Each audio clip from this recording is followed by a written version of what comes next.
2024 के अंदर लॉन्च हुई थी और इसमें 2024 में जो फॉर्म आए थे आरआरबी की तरफ से वो भरे गए थे। तो मैं आपको ये जानकारी इसलिए बता रहा हूँ कि अगर आपने 2024 के अंदर रेलवे का कोई भी फॉर्म भरा है इस वेबसाइट का इस्तेमाल करके, तो आपका अकाउंट या फिर कह लीजिए कि आपका रजिस्ट्रेशन यहाँ पर हो रखा है, आपको नया रजिस्ट्रेशन करने की कोई भी आवश्यकता नहीं है। आप डायरेक्टली अप्लाई के सेक्शन पर क्लिक करके ऑलरेडी हैव एन अकाउंट के ऊपर क्लिक कीजिए और जो आपने नंबर या ईमेल रजिस्टर किया था वो डालिए और जो पासवर्ड आपने उस वक्त बनाया था वो भरिए और फिर आई एम नॉट रोबोट के ऊपर क्लिक करके लॉगिन कर लीजिए। अगर आपने 2024 के अंदर कोई फॉर्म भरा था पर आप आपका पासवर्ड भूल चुके हैं तो आप फॉरगॉट पासवर्ड के ऊपर क्लिक करके उस पासवर्ड को रीसेट कर सकते हैं। उसके लिए आप फॉरगॉट पासवर्ड पर जैसे ही क्लिक करेंगे आपको रजिस्टर्ड नंबर या ईमेल एड्रेस डालना है, आपका डेट ऑफ बर्थ यहां पर सेलेक्ट कर लेना है और फिर आई एम नॉट रोबोट के ऊपर क्लिक करके प्रोसीड करना है। देन आपको आपके नंबर के ऊपर एक नया पासवर्ड सेंड कर दिया जाएगा मैसेज के माध्यम से और फिर आप उस पासवर्ड का इस्तेमाल करके लॉगिन हो जाएंगे। पर गाइज अगर आप फ्रेशर है, आपने इस वेबसाइट का इस्तेमाल करके कोई भी फॉर्म नहीं भरा है तो आप इसमें रजिस्ट्रेशन करेंगे। इसके लिए आप अप्लाई के ऊपर क्लिक करके क्रिएट एन अकाउंट यहां पर क्लिक करेंगे एंड देन आपको नोट करके यहां पर यही बोला जा रहा है कि हाँ, अगर आपने सीएन का कोई भी फॉर्म आरआरबी ने जो 2024 के अंदर जारी किया था वो भरा था तो आपको नया रजिस्ट्रेशन करने की आवश्यकता नहीं है। पर अगर आप इस वाले पेज पर आए हैं तो इसका मतलब है कि आप फ्रेशर है, आपने इस वेबसाइट का इस्तेमाल करके कोई फॉर्म नहीं भरा, तो आप यहां से ओके कर दीजिए। अब आप यहां पर देखेंगे कि आपको कंट्री ऑफ नेशनलिटी की जानकारी देनी है, तो आप अगर इंडियन है तो आप इंडिया सेलेक्ट कर लीजिए। इसके बाद में गाइज आप यहां पर जो आपका फुल नेम है वो एंटर करेंगे 10th के सर्टिफिकेट के अकॉर्डिंग और ये पूरा नाम आपको यहां पर एंटर करना है 10th के सर्टिफिकेट के अकॉर्डिंग ही, नहीं तो आपको बाद में प्रॉब्लम फेस करनी पड़ सकती है। फिर आप यहां पर आपका पूरा नाम दोबारा डाल करके वेरीफाई कर देंगे। अब आपसे पूछे कि क्या आपने कभी आपका नाम बदला है 10वीं के बाद में, अगर हाँ तो यस, नहीं तो आप नो करेंगे।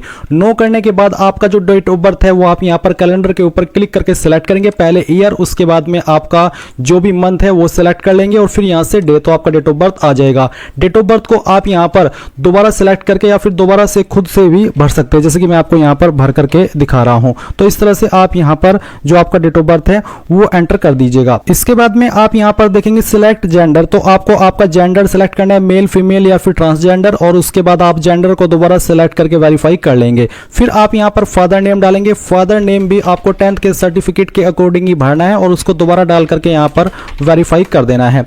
इसके बाद गाइज आप यहां पर नीचे देखेंगे मदर नेम, तो आपको आपकी माताजी का नाम यहां पर एंटर करना है, माताजी का नाम दोबारा डाल करके आपको वेरीफाई कर देना है। फिर कॉन्टैक्ट डिटेल में आप आपका ईमेल एड्रेस डालेंगे, जनरेट ईमेल ओटीपी पर क्लिक करेंगे, आपको आपकी ईमेल चेक कर लेनी है और फिर उसके ऊपर जो ओटीपी आएगा वो यहां पर आपको डाल देना है। उसके बाद सेम तरीके से नंबर डालेंगे जो आप रजिस्टर करना चाहते हैं, उसके बाद जनरेट मोबाइल ओटीपी करेंगे, आपके नंबर के ऊपर एक ओटीपी जाएगा जो कि आपको यहां पर डाल देना है। फिर नीचे आएगा आधार वेरिफिकेशन, तो please enter your Aadhaar card number virtual ID, आप यहां पर आपका आधार कार्ड का नंबर भी दे सकते हैं या फिर जो आपकी वर्चुअल आईडी होती है वो भी आप यहां पर दे सकते हैं।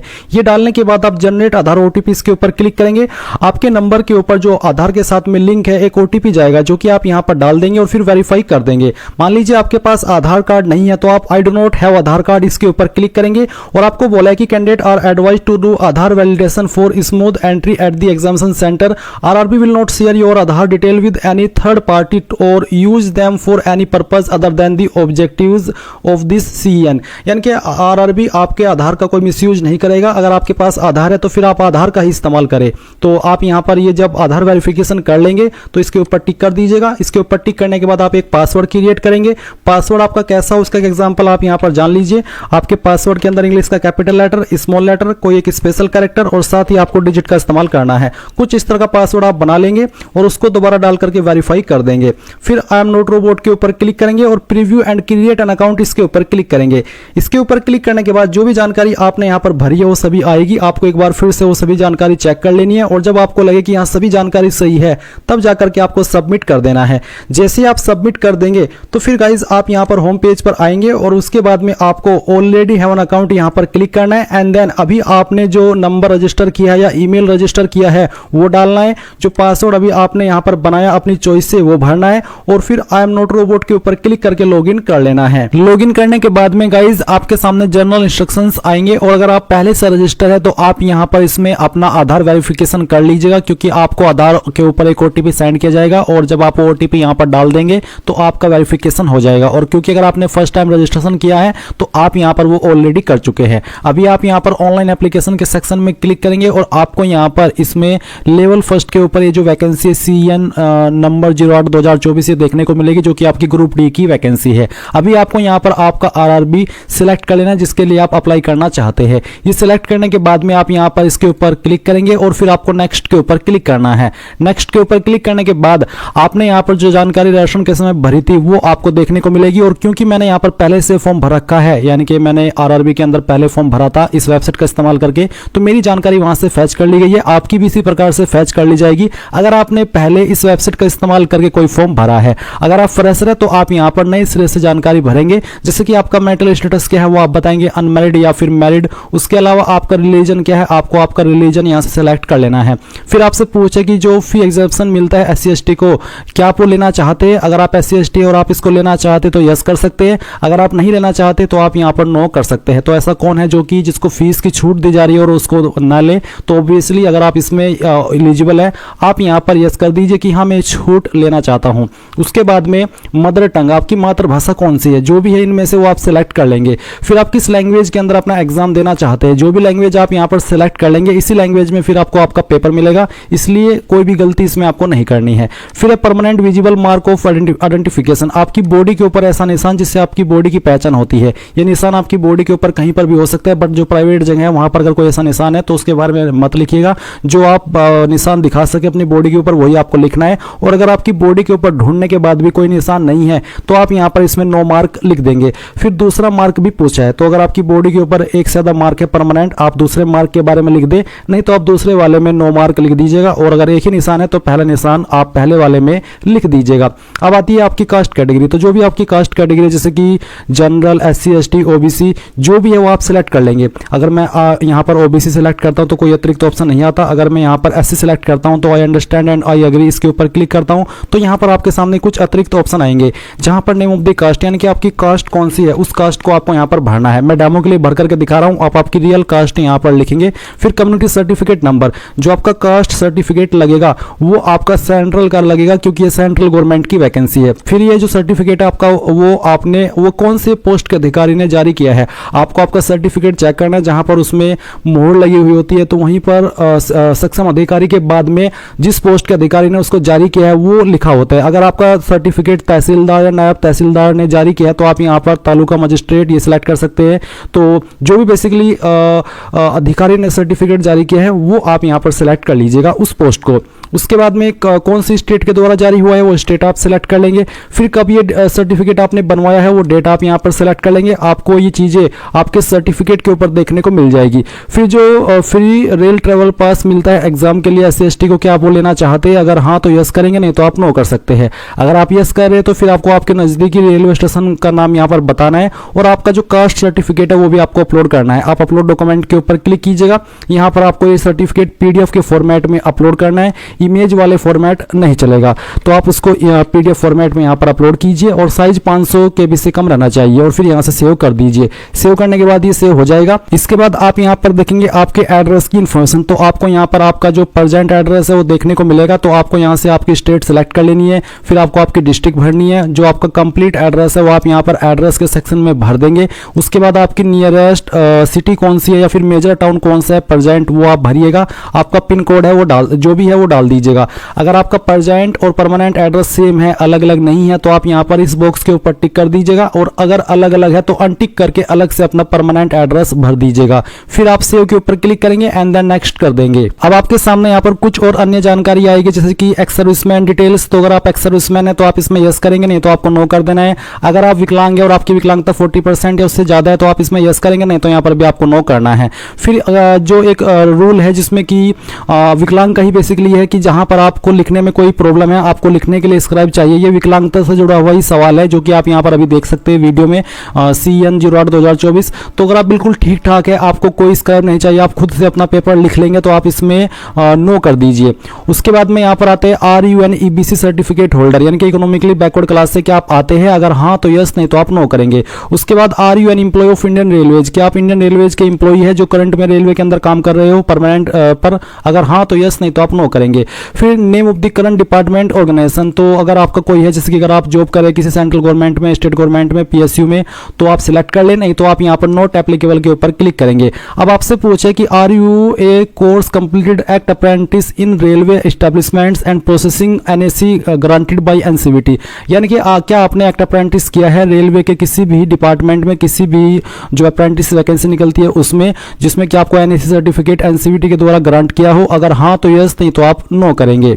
अब आप यहाँ पर आपकी बैंक की इन्फॉर्मेशन भरेंगे जहां पर आपको आपकी फीस रिफंड की जाएगी जब आपका टियर फर्स्ट या कह लीजिए कि जब आपका एग्जाम हो जाएगा। तो यहाँ पर किस नाम से बैंक अकाउंट है उसका नाम आपको यहाँ पर भरना है अकाउंट होल्डर नेम के अंदर। फिर आपका बैंक अकाउंट का क्या नंबर है वो आप यहाँ पर भर देंगे, उसको दोबारा डालेंगे एंड देन आप यहाँ पर जो आपका बैंक का आईएफएससी कोड है वो डालेंगे, जो कि आपको आपकी पासबुक के ऊपर या चेकबुक के ऊपर देखने को मिल जाएगा। जैसे ही आप आईएफएससी कोड डाल करके कंफर्म करेंगे तो ऑटोमेटिकली आपका बैंक का नाम और बैंक का एड्रेस यहाँ पर फैच कर लिया जाएगा। उसके बाद आप सेव करेंगे और फिर नेक्स्ट कर देंगे। अब आपके सामने क्वालिफिकेशन की जानकारी आएगी। इसमें अप्लाई करने के लिए जरूरी रूप में 10वीं या फिर एनएससी का सर्टिफिकेट या फिर आईटीआई, यानी कि कोई एक चीज ही कंपलसरी मांगी है। सिंपल 10वीं से भी आप अप्लाई कर सकते हैं। और क्योंकि मैंने इस वेबसाइट का इस्तेमाल करके पहले फॉर्म भरा हुआ है तो मेरी 10वीं की जानकारी यहाँ पर भरी हुई है। अगर आप यहाँ पर फ्रेशर है तो आपको यहाँ पर इसमें मैट्रिकुलेशन इस तरह से सिलेक्ट कर लेना है।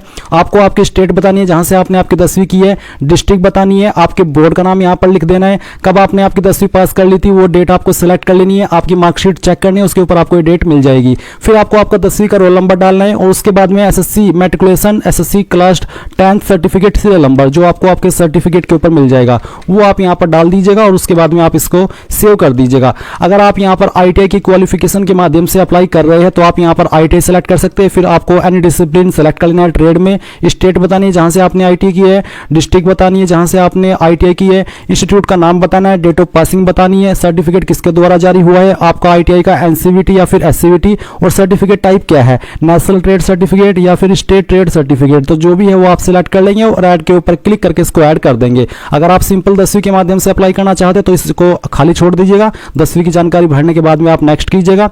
यहाँ पर आपको फोटो और जो आपका साइन है वो अपलोड करना है। फोटो का जो फॉर्मेट है वो जेपीईजी या फिर जेपीजी का रखना है और आपका फोटो 2 महीने से पुराना नहीं होना चाहिए। फॉर्मेट जेपीईजी जो कि मैं आपको बता चुका हूं, और साइज 50 से 100 KB के बीच में रखना है। फोटो का बैकग्राउंड आपका व्हाइट होना चाहिए। तो आप यहाँ पर ब्राउज के ऊपर क्लिक करेंगे और जहां पर भी आपकी फोटो फाइल है वो आपको सिलेक्ट करनी है। गाइज मैं यहाँ पर ये फॉर्म डेमो के लिए भरा हूं तो मैंने एक रैंडम फाइल यहाँ पर सिलेक्ट की है और इस तरह से आपका फोटो आएगा जब आप अपनी फाइल सेलेक्ट करेंगे फोटो की, और फिर यहाँ पर आप इसको ग्रीन के ऊपर क्लिक कीजिएगा। अगर आपका फोटो दिए गए इंस्ट्रक्शंस के अकॉर्डिंग होगा तो आपकी फाइल यहाँ पर इस तरह से अपलोड हो जाएगी। अगर उसमें कोई इशू होगा, दिए गए इंस्ट्रक्शंस के अकॉर्डिंग वो नहीं होगा तो यहाँ पर एरर आ जाएगा। फिर गाइज आप यहाँ पर आपका सिग्नेचर अपलोड करेंगे। इसका जो साइज है वो 30 से 50 KB के बीच में, और जो प्रीफर्ड पिक्सल है वो भी आपको यहाँ पर दिए गए हैं। तो आप ब्राउज के ऊपर क्लिक कीजिए और सेम वे में आपका साइन सेलेक्ट कर लीजिए। गाइज यहाँ पर जैसे ही आपका फोटो और साइन अपलोड हो जाए तो आप उसको चेक कर लीजिएगा। और अगर आपको यहाँ पर साइन अपलोड करने में कोई इशू आ रहा है तो मैं आपके लिए एक स्पेशल वीडियो बनाऊंगा जहां पर मैं आपको अच्छे से एक्सप्लेन करूंगा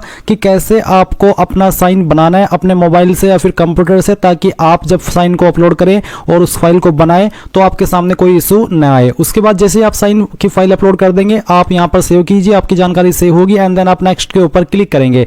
नेक्स्ट के ऊपर क्लिक करने के बाद आपके सामने यहां पर एलिजिबल पोस्ट जोन आ जाएंगे जिनके लिए आप एलिजिबल है और जिनको आप प्रेफरेंस दे सकते हैं। तो आपको जिसको जोन को प्रेफरेंस देनी है और जिस डिसिप्लिन को प्रेफरेंस देनी है या फिर कह लीजिए कि पोस्ट को प्रेफरेंस देनी है उसी के ऊपर आप इस तरह से टिक कर दीजिएगा।